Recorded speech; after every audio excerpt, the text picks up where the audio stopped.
So much work, yeah, yeah.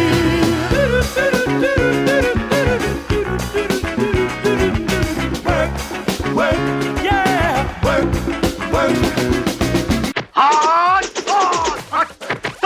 Oh, get the out of here. Double down, lug nut. Welcome to the Fo0H Tribe, bitches. Hello, sports fans. Welcome back to the program. Welcome to the Fo0H Tribe Podcast, where men can be men. And in this episode today, we're wrapping it up with a red, beautiful bow. We're going to be bringing all of the various different 5 stages of the in-between men process into focus.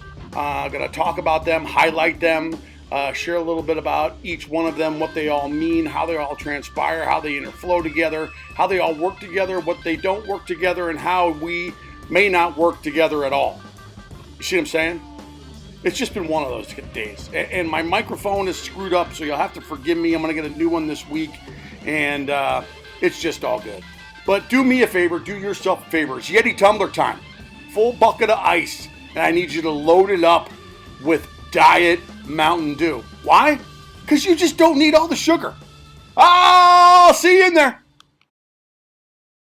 Won't you be mine? Could you be mine? How could you be? Why don't you try? Neighbor. Bitches. Welcome to the Fo0H Tribe Podcast, gang. Where men can be men.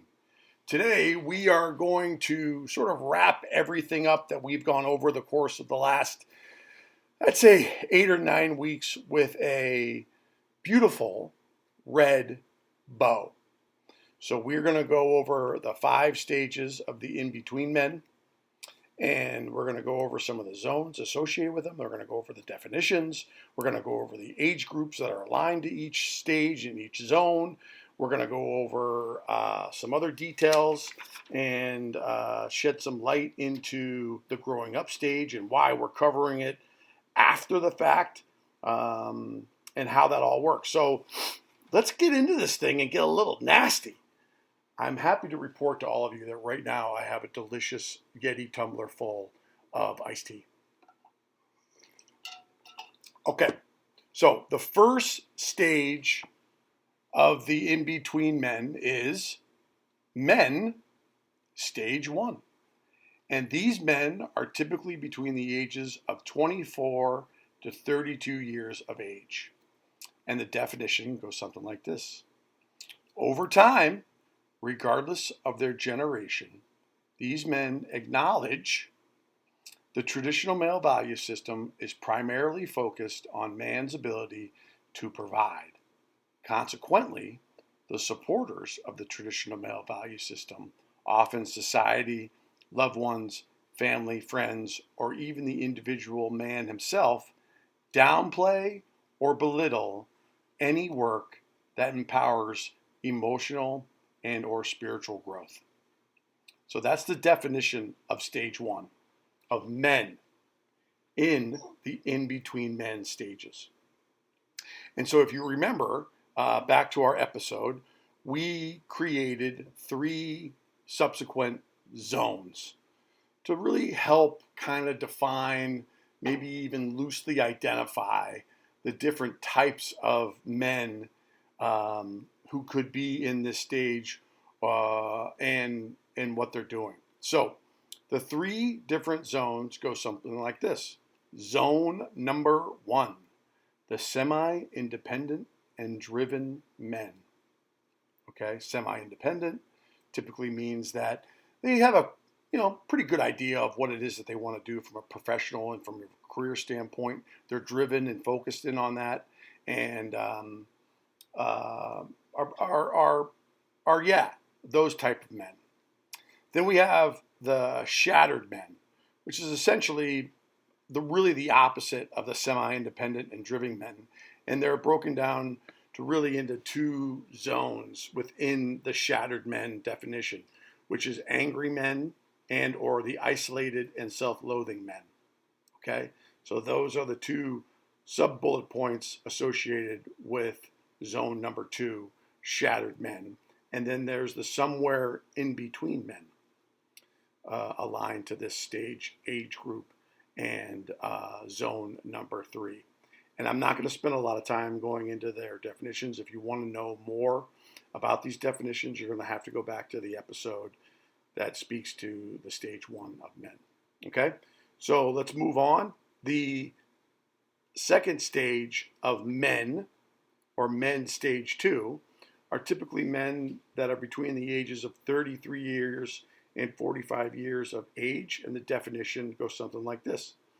Over time, some men question one or more aspects of the traditional male value system and have come to believe one or more aspects of the traditional male value system does lack emotional and or spiritual substance. And so the associated zones that align to not only the stage 1 zones are content men, okay, which is a more mature, semi-independent, and driven men. Then you have zone number 2, the bewildered men.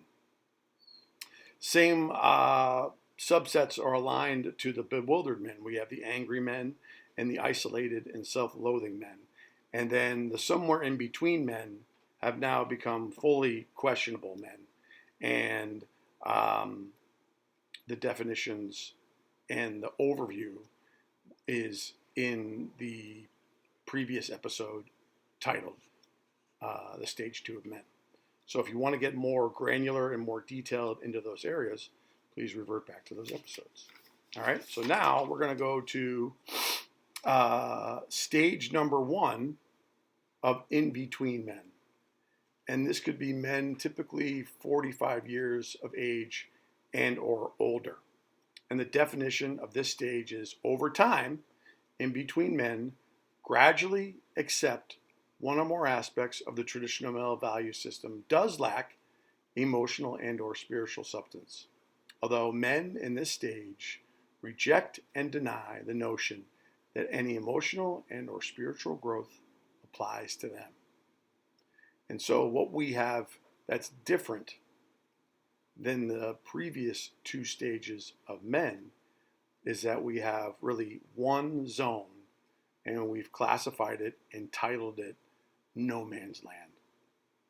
And No Man's Land is really where men who still reject and deny the notion that they are able and capable of emotional and or spiritual substance refuse the notion to do so. And so they live in a state of just torture. They have accepted the fact that the traditional male value system does lack emotional and or spiritual substance, although they can't get past the fact that it applies to them because they are so rigid and convinced that what they've learned prior to that point is fact, that they can't open themselves up to the idea that it applies to them as well. So they live in a perpetual state of debate in a miserable place called no man's land. Now, the in-between men stage number 2, same age group applies, 45 years plus and above, and the definition is much different, but is exactly the same, at least the first sentence, as the previous stage, which is, over time, in-between men gradually accept that one or more aspects of the traditional male value system does lack emotional and or spiritual substance. Although these men, having become willing and compelled to take actionable steps to learn how to grow emotionally and or spiritually. Regardless of their outcomes, often these men feel graced with a new inner perspective on how to engage and interact with their family, friends, people, and the outside world. These men have reached the starting point on how to continue to learn and practice how to be in between men. And so the zone or the area that they end up in is called the starting point. And it's their first real attempt to review and go over how they can learn and grow emotionally, which ultimately, in my opinion, I believe leads to possibly, additional spiritual growth and whatnot. I think I even mentioned in my podcast, since I'm a big fan of Richard Rohr, this stage could be correlated similar to the notion that Richard Rohr has of necessary suffering, because this is extremely challenging and extremely hard. Okay, and then true to form, doing things very differently, we have the growing up stage. And in this stage, I made a conscious effort not to define what the growing up stage is. And the growing up stage is going to be uniquely different for everyone.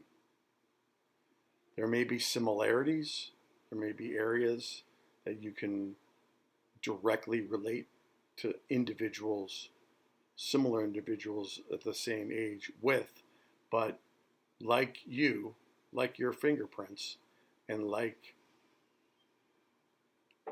everyone else, I believe that each one of our growing up stages is uniquely aligned to you, and is different in some way, shape, or form. So instead of trying to define it, what I did was I aligned what I perceive to be the top 5 variables that will have a dramatic impact on how you navigate and how you learn and become conditioned to handle things between the ages of, your first breath till, between 24 and 32 years of age. And here are the top variables to review. The first variable are your parents. Every parent's different. Every parent's unique. Every parent has struggles. No one's perfect. You get it. The second area that will have a dramatic impact on you growing up is your geography, where you live, and how that all comes into play, along with your financial status. Whether you grew up in a middle-class home or your poverty level or your parents are billionaires, those will impact how you perceive and see the world on a go-forward basis. Following up the last two, the fourth one is whatever religious or spiritual upbringing you had. And you don't have to have a spiritual upbringing in order to be aligned to this. You could just, not have any affiliation. You could be an atheist. You could, have had some spiritual training or have gone to church and just not found it's right for you. But what was that like? And then I think the last one that is most relevant is, did you have any siblings? And even if you didn't have any siblings, were you an only child? And what does that ultimately mean? And then finally, the last part that I want to bring up as a caveat to the growing up stage is something that I believe that it's worth mentioning, not as an excuse, not as a, asterisk, right? Barry Bonds asterisk, but the research that I did, which is very limited. I'm not a scientist. I'm not a doctor. I don't have a PhD. I use Google Chrome, and I went to perplexity.ai and asked some questions, and this is what I came back with. And what I came back with was that in men, and in women, and in every human being, there are different lobes of the brain that are responsible for various executive functions, right? If you had to consciously think about beating your heart, you'd be thinking about beating your heart all day. You wouldn't be thinking about anything else. So there are areas in the brain that are responsible for that. And there's one area in particular called the prefrontal cortex that has executive function over a lot of areas that are extremely relevant on how we learn to navigate and engage with others, our family, our friends, ourselves, and so on. And that is the prefrontal cortex. And what I've uncovered is that the prefrontal cortex is the one lobe in the brain that takes the longest to develop and mature fully. A fully matured prefrontal cortex can happen between the ages, believe it or not, of 24 and 32. You see where that number came from? So there are 10 executive functions that the prefrontal cortex is responsible for, and I'm sure there's many others, but here are the 10 that stuck out to me that's worth repeating. The prefrontal cortex has executive function with regards to planning and decision making. And I went into detail in last week's episode of what all that means. The prefrontal cortex has executive functions with regards to working memory, specifically short-term memory. The prefrontal cortex has executive function on impulse control and behavior inhibition. All right, and I'm asterisking that to come back to. The prefrontal cortex has executive function over attention and focus. The prefrontal cortex has executive function over emotional regulation, asterisking that. The prefrontal cortex has executive function on language and communication. Prefrontal cortex has executive function over social cognition. The prefrontal cortex has executive function on goal-directed behaviors, including both short-term and long-term accessibility and how to create achievable long-term and short-term goals. The prefrontal cortex has executive function with regards to integration of information, where it pulls and how it pulls the short-term information and long-term memories in to make assessments and determine next steps for projects or whatever it happens to be. And the prefrontal cortex has executive function on risk assessment and problem solving. Again, we're going to asterisk these three as well. And I'm asterisking these primarily because in the growing up stage, if we don't learn how to effectively handle emotional situations, emotional or social interactions, things of that nature, we have an immature brain, prefrontal cortex, that's helping us assess how we're doing and what we're doing. That ultimately evolves and matures and could condition us to confirm for ourselves individually that things that we've learned during the growing up stage are set in stone, that don't change. And that is fundamentally incorrect, in my opinion. And I want nothing more for all of you to be able to see that despite the longevity it takes to develop and mature a prefrontal cortex, we can change at any moment what it is that we've learned over a long period of time if we're compelled to do it. And like most men, it usually takes our last dying breath to ask for help. And in that moment, we may or may not get that. So that is the high level overview of what it is, of what the 5 stages of the in-between men process is. Stage number 1, which is men. Stage number 2, men. Stage number 1, in between men. Stage number 2, in between men. And then the growing up stage. And I put it last because I think if we're in the position that we're in now, where you're seriously considering actionable steps, then reviewing your unique growing up stage will lay the foundation and blueprints for how you can overcome dynamics that were troubling and hard for you and have maybe set in unhealthy routines that you're trying to avoid. Again, these definitions are focused in on 3 primary words: acknowledge, question, and accept. Acknowledge is used in the stage 1 of men. Question is used in the stage 2 of men. And accept is used in stage 1 and 2 of in-between men. And ultimately, what I'll be doing going forward is putting together a curriculum, a course of some kind of,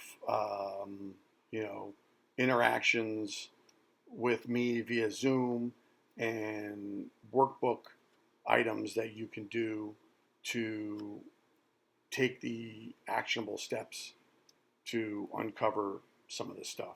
But I got to get all my ducks in a row before I even do that, and that's going to take some time. But stay tuned. So that's it, gang. I don't want to belabor the point. I want to get right to it. I want to get it out there for you to chew on and ask questions, and provide any feedback. What do you like about it? What do you don't like about it? Am I full of shit? Am I not full of shit? Am I, whatever, just have at it. Grab the red pen and give me some feedback. Even if you know that I'm not going to like it, I'm okay with that. This process and the ongoing process of doing this has been incredibly meaningful for me, and I'm grateful for the opportunity to share it with you. And because it's an ongoing creative process, there are things that are subject to change at a moment's notice, but ultimately, I think we're coming down with a pretty good outline of how this all works to ultimately help you, really, at the end of the day. And reverting back to the State of American Men study, that really was the spearhead and the jumping off spot for me, headline number 6. And you can find that in the season 2 of the Fo0H Tribe Podcast, where it talks about, there are many ways for men to evolve and grow from a leadership perspective to help men understand why they might not be doing as well as we all know we aren't. And that it's okay, and that it's not happening to you. You're not the only one. And that, we're human beings. And I am not going to belabor the point. I'm simply going to say to you and to Butch, do me a favor. Do yourself a favor. Butch, do you a favor and get the fuck out of here. Just get out of here. Put down the controller. Roll down the window. I don't know. Just do something and get involved in something you've always wanted to do, but you haven't had the courage to do it. That'll be your action item for this week. And like I said, gang, I'll see you in there. All right, now that we're wrapping this session up, this podcast up, I need you to go back and start all over again, but just listen to the intro. And while you're doing that, I need you to turn your bass up to 100, and I need you to open up all the windows on your car so when the bass comes on, your windshield, your hatchback windshield, everything vibrates and makes a lot of noise, and a lot of people stare at you. That'll just be great. And you can tell them, say, hey, I'm listening to the Fo0H Tribe Podcast where men can be men. Check out this bass line, dude. And then you have at it. Anyway, that's it.